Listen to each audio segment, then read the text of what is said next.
అందరికీ నమస్కారం. టెలిపతి అనేది ఇప్పుడు నేను వినున్నారా మీరు? నేను ఇక్కడే ఉంటా. కొన్ని వందల కిలోమీటర్లు, వేల కిలోమీటర్లు, లేదంటే పక్కింట్లో ఎవరో ఒకరు ఉంటారు. నాకు కనపడరు, వినపడరు. బట్ వాళ్ళు నా గురించి అనుకున్నది నాకు అది చెప్పాలని నాకు తెలిసిపోయింది. అది ఎలా తెలిసింది ఏంటి అన్నప్పుడు అదొక అష్టసిద్ధులు సాధించిన వరకు సాధ్యం. సమ్ టైమ్స్ ఆ దేవుడే మనకి తెలియజేస్తాడని అంటూ ఉంటారు. అఖండ 2 సినిమా చూసినటువంటి వాళ్ళు ఒక మనిషిని పైకి లేపి తలబట్టుకొని దిష్టి తీసి కొడతామా? ఒక మనిషి అలా చేయగలుగుతాడా? అండ్ ఏంటి గన్నులు వేలుస్తాడా? ఏంటి అలా కొడతాడు, ఎలా కొడతాడు, ఎట్టబడతాడు చేస్తాడా? ఒక మనిషి చేయగలుగుతాడా అని అంటున్నారు కదా. ఆయన మనిషిని అసలు ఎవరున్నారు?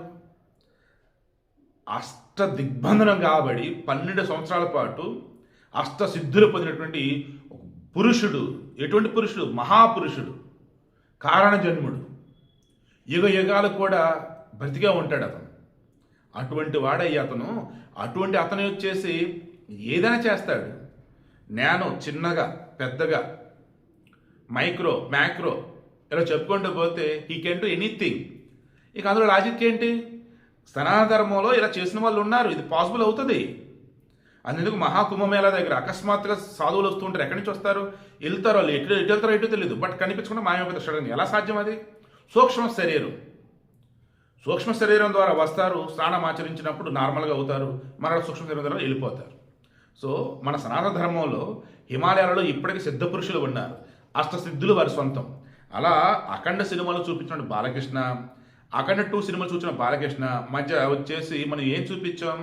హిమాలయ పర్వతాలలో తపస్సు చేసి అష్ట దిగ్బంధనం కాబట్టి గాలిని ఆహారంగా తీసుకుంటూ ఆ శివుని యొక్క సిద్ధి కోసం, అష్టసిద్ధులు సాధించడం కోసం తపస్సు చేశాడు, సాధించాడు. దేశం కోసం, ధర్మం కోసం నిలబడ్డాడు. అందుకే అతను ఏదైనా చేయగలడు, ఎలాగైనా చేయగలడు.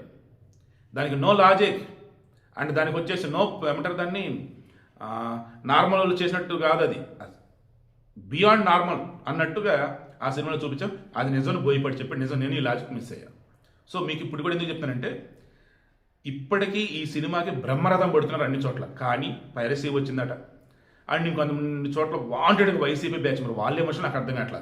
మరి నాన్ హిందువులో మరి ఏ మనుషులు నాకు అర్థం కావట్లేదు. కానీ వాంటెడ్గా అఖంటూని చిల్లరగా మాట్లాడుతున్నారు.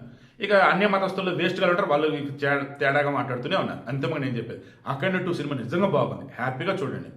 ఆ లాజిక్లు ఏదో మాట్లాడుకున్నాం కదా, ఇప్పుడు లాజిక్ కూడా అవసరం. అది ప్రాక్టికల్గానే అష్ట సిద్ధులు పొందిన వాళ్ళు చేయగలుగుతారు అలా.